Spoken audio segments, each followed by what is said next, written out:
سے ذرا پوچھو کہ تم یہ بناتے کس کے لیے ہو؟ تو کہتے ہیں ہم حسین کے نام پر تعزیہ بناتے ہیں۔ میرے بھائیو، تعزیہ بناؤ، شوق سے بناؤ، لیکن وہ بناؤ جو جائز ہے۔ جو جائز ہے اس کو بناؤ، جو ناجائز ہے، جو حرام ہے اس کو نہ بناؤ۔ اور آج کل تعزیہ کے نام پر غنڈہ گردی ہو رہی ہے۔ تعزیہ کون سا جائز ہے؟ جو امام حسین رضی اللہ تعالیٰ عنہ کا روضہ ہے اس کا نقشہ بناؤ، وہ جائز ہے۔ لیکن یہ قطب مینار، یہ تاج محل، یہ لمبی لمبی سرنگوں کی طرح، یہ جائز نہیں ہے۔ لال قلعہ بنا دیا، کہیں تاج محل بنا دیا، یہ جائز نہیں ہے، بلکہ یہ حرام ہے اور بہت بڑے گناہگار ہو رہے ہو تم لوگ۔ اب بتاؤ کہاں امام حسین کا روضہ بنتا ہے؟ لوگ کہتے ہیں کہ جو صاحب تعزیہ حرام بتا دیا۔ تعزیے کو حرام نہیں بتا رہے، لیکن جو جائز ہے اس کو بناؤ، جو ناجائز ہے اس کو مت بناؤ۔ اب کہاں لکھا ہوا ہے اور کہاں تک صحیح ہے کہ دلی کا تم نے لال قلعہ بنا دیا، تاج محل کی طرح بنا دیا، لمبی سرنگوں کو بنا دیا، اور پھر اس کو آپس میں جتائی کرواتے ہیں کہ میرا جیت گیا تیرا ہار گیا، تیرا ہار گیا میرا جیت گیا۔ اگر ہمارا 5 لاکھ کا ہے اور تمہارا 3 لاکھ کا یا 2 لاکھ کا ہے تو ہمارا جیت گیا تمہارا ہار گیا۔ تو ان سے ذرا پوچھو کہ تم یہ تعزیہ بناتے کس کے لیے ہو؟ تو کہتے ہیں ہم حسین کے نام پر تعزیہ بناتے ہیں۔ تو ہم کہتے ہیں جب حسین کے نام پر تعزیہ بناتے ہو تو اس میں ہرانا اور جتانا کیا ہے؟ جس نے اچھا تعزیہ بنایا تو وہ جیت گیا، اور جس نے پیسہ کم لگایا، جس کا چھوٹا تعزیہ رہ گیا تو وہ ہار گیا۔ تو اس نے کس کے لیے؟ کیا یزید کے لیے اس نے بنایا تھا تعزیہ؟ اس نے بھی تو حسین کے نام پہ تعزیہ بنایا تھا۔ لیکن کہنے کا مقصد یہ ہے کہ یہ سب حرام ہے۔ تمہارا یہ آپس میں لڑانا جتانا بھی حرام ہے، اور تمہارا وہ سرنگوں کی طرح تعزیہ بنانا بھی حرام ہے۔ تاج محل، لال قلعے اور قطب مینار کی طرح وہ تعزیہ بنانا بھی حرام ہے۔ اگر تعزیہ بنانا چاہتے ہو تو امام حسین کے روضے کی طرح شکل میں تعزیہ بناؤ، اور اس کو گھماؤ نہیں، اس کو ایک جگہ پر رکھ دو۔ یہی طریقہ ہمارے بزرگان دین کا تھا۔ امام حسین کا روضہ بناتے اور اس کو ایک جگہ پر رکھ دیتے تھے۔ لیکن تمہارا طریقہ کیا ہے؟ وہ تعزیہ ہوتا ہے، اس کے اوپر کا جو گنبد ہوتا ہے اس کو پھر گاؤں میں گھمایا جاتا ہے، اور جس کے گھر لے جایا جاتا ہے وہ اگربتیاں لگاتے ہیں۔ یقین مانو حقیقت بیانی کر رہا ہوں، کسی کو برا لگتا ہے لگنے دو۔ جو حق بات ہوتی ہے وہ کڑوی ہوتی ہے، اور حق بات ہم چھپا نہیں سکتے کیونکہ اللہ کے ہمیں بھی جواب دینا ہوگا۔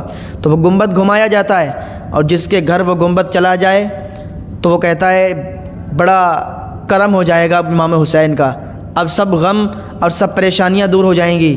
امام حسین کا معاذ اللہ سر مبارک ہمارے گھر آ گیا ہے، اس کو امام حسین کا سر سمجھتے ہیں۔ کہیں کہیں پر جو لمبے لمبے تعزیے ہوتے ہیں ان کے اوپر جو گنبد ہوتا ہے اس کو گھماتے ہیں، بڑی اچھائی سمجھتے ہیں ایک دوسرے کے گھروں پہ لے جاتے ہوئے، اور پھر وہ ڈھول تماشوں کے ساتھ آگے آگے وہ گنبد ہوتا ہے اور پیچھے پیچھے ڈھول تاشے بجتے ہیں، لوگ اس میں ماتم کرتے ہیں۔ ہم ان سے پوچھتے ہیں کہ تم ماتم کس کے نام پہ کرتے ہو؟ اگر تمہارے گھر کوئی مر جائے کیا تم ماتم کرو گے؟ اور کیا یہ تم سمجھتے ہو کہ امام حسین مر گئے؟ تو سنو قرآن کی آیت ہے وَلَا تَقُولُوا لِمَن يُقْتَلُ فِي سَبِيلِ اللَّهِ أَمْوَاتٌ، کہ جو اللہ کی راہ میں شہید ہوتے ہیں انہیں مردہ نہ کہو، وَالْأَحْيَاءُ وَلَكِن لَا تَشْعُرُونَ، بلکہ وہ زندہ ہیں تو زندوں پر یہ غم کیسا، یہ رونا کیسا کہ تم 10 تاریخ ہو۔ ارے بھائی رونا تو ہمیں اس لیے چاہیے کہ امام حسین پر کربلا میں بہت ظلم ہوئے، بہت ظلم سہا امام حسین نے۔ کس کے لیے؟ اپنے نانا کی امت کے لیے۔ اور آج ان کے نانا کی امت کیا کر رہی ہے؟ یہ ان کو تکلیف پہنچانا ہوا کہ ان کے نام کے تعزیے بنا کے، لمبے لمبے تعزیے بنا کے اور ڈھول تاشے بجا کے اور ماتم کیا جا رہا ہے، غنڈہ گردی کی جا رہی ہے۔ ہاں حقیقت بیانی کر رہا ہوں۔ جو کہیں کہیں پر یہ رواج ہوتا ہے کہ 8 تاریخ یا 7 تاریخ یا 6 تاریخ یا 9 تاریخ کو بینڈ واجے کیے جاتے ہیں، بڑی بڑی دور سے لوگ یہ بینڈ بلاتے ہیں اور اچھا خاصا ان کو روپیہ دیتے ہیں، اور وہ پوری رات بجاتے ہیں، اور آگے آگے وہ گنبد لے جاتے ہیں، پیچھے پیچھے لوگ ماتم کرتے ہیں، اپنے چھتوں پر لوگ کھڑے ہو کے تماشا دیکھتے ہیں، بہو بیٹیاں چھتوں پر کھڑے ہو کے یہ تماشا دیکھتی ہیں۔ بتاؤ یہ کیا جائز ہے؟ جب کربلا شریف میں سیدانیوں کے دوپٹے چھین لیے گئے تھے تو حضرت زینب رضی اللہ عنہا نے ارشاد فرمایا کہ اپنے بالوں کو نیچے گرا لو، اپنے بالوں کے ذریعے سے اپنے چہروں کو چھپا لو۔ تو بتاؤ ان کو کیا جواب دو گے تم لوگ جو تم آوارہ پن کرتے ہو؟ हमारे घरों की जो बहू बेटियां बेपर्दा होकर और वो ताज़िया देखने जाती हैं, बेपर्दा होकर वो ढोल तमाशे का मज़ा लेती हैं, बेपर्दा होकर वो ताज़िए के साथ घूमती हैं, कल वो सैयदानियों के सामने, कल हज़रत फ़ातिमतुज़ ज़हरा के सामने, हज़रत ज़ैनब रज़ियल्लाहु अन्हा के सामने वो क्या जवाब देंगी? तो याद रखो, इन सब खुराफातों से बाज़ आ जाओ। हाँ, ताज़िया हम जायज़ समझते हैं, हम मना नहीं करते, लेकिन वो ताज़िया बनाओ जो हमारे यहाँ जायज़ है। वो ताज़िया जायज़ है जो इमाम हुसैन के रोज़े की शक्ल का ताज़िया बनता है, वो जायज़ है, वो बनाओ, शौक़ से बनाओ, लेकिन उसको कहीं घुमाना नहीं है, उसको एक जगह पर रख दो। और सबसे ज़्यादा तो तुम्हें ये चाहिए कि इमाम हुसैन के नाम के लंगर करो। ये इमाम हुसैन के नाम से तुम ताज़िए बनाते हो और फिर उसको लड़ाते जिताते हो, ये तुम्हारे लिए बिल्कुल जायज़ नहीं है। हकीकतन ये तुम्हें गुनाह में डालने वाली बात है और तुम गुनाहगार होते हो। अपना पैसा बर्बाद मत करो। अपना पैसा अगर लगाना है तो इमाम हुसैन का रोज़ा जिस शक्ल में गए उस शक्ल का ताज़िया बना दो और एक जगह पर रख दो, तो लोग तुम्हारे यहाँ देखने आएंगे। हाँ, अगर ये चाहते हो तो ये जायज़ है, लेकिन वो जो लंबे लंबे ताज़िए या कहीं पर लंबे नहीं होते हैं, मतलब ताजमहल की शक्ल दे दी, कुछ शक्ल दे दी, तो ये सब जायज़ नहीं है। मेरे भाइयों, इन सब बातों से परहेज़ करो, वरना बहुत सख्त पकड़ होगी। और अल्लाह ताला जब पकड़ने पर आता है तो फिर छुटाने का कोई नहीं छुटा पाता, क्योंकि उसकी सख्त पकड़ है। और एक साहब बोल रहे थे कि वो बाबा हैं, वो बाबा होते हैं, वो इमाम हुसैन बाबा होते हैं, यानी जो ताज़िया जो बड़ा बड़ा बनता है या जो भी शक्ल उसकी होती है तो वो इमाम हुसैन हैं। तो लोगों का अक़ीदा देखो, कितना कमज़ोर तुमने अपना ईमान कर लिया कि उन कागज़ और लकड़ी को गैरों की तरह तुम तशबीह दे रहे हो और कहते हो कि ये बाबा हैं, ये इमाम हुसैन है। उस लकड़ी और कागज़ को इमाम हुसैन बताने वालों सुनो, कल मैदान महशर में जब तुम्हारी ठुकाई होगी तब तुम बताओगे, तब तुम बोलोगे हाँ गलत कर रहे थे। अभी हम तुम्हें समझा रहे हैं तो तुम्हारे समझ में नहीं आएगा, लेकिन कल मैदान महशर में जब तुम्हारी ठुकाई होगी और तुमसे कहा जाएगा तब तुम्हें समझ में आएगा कि हाँ हम गलत कर रहे थे।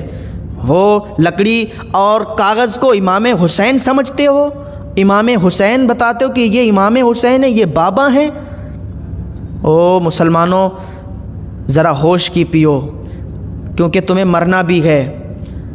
ये तो ज़िंदगी भर तो तुम्हें यहाँ रहना नहीं है, मरना है और मर के सामना करना है इमाम हुसैन का। जब इमाम हुसैन के सामने हाजिर होगे तो फिर क्या जवाब दोगे? कोई जवाब नहीं बनेगा, फिर अच्छी तरीके से तुम्हारी ठुकाई होगी। अभी समझाने समझ जाओ। एक साहब ने कहा मुझसे, मेले को एक बार मिस कर दिया।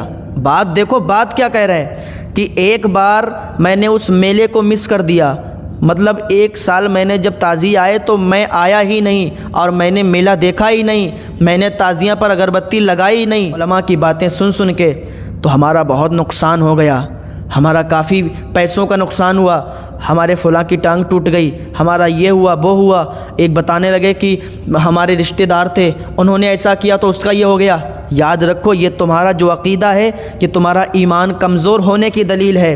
तुम तो उस नबी के दीवाने हो, तुम तो उस नबी के उम्मती हो कि जिसके सदक़े से ये कायनात बनाई गई, ये ज़मीन आसमान चाँद सूरज सितारे सब बनाए गए, उसके सदक़े में तुम बनाए गए। ज़रा याद रखो, जब तुम मर के जाओगे तो उस नबी को क्या मुँह दिखाओगे? ये ऐसी बातें तुम्हारे मुँह से अच्छी नहीं लगती, तो याद रखो ये ऐसी बातों से परहेज़ करो। अगर तुमने ताज़िया हराम समझ लिया, अगर तुमने ताज़िया नहीं देखा, अगरबत्ती नहीं चढ़ाई, ढोल ताशों में शामिल नहीं हुए, मातम में शामिल नहीं हुए, तो याद रखो तुम्हारा इससे कोई नुकसान होने वाला नहीं है।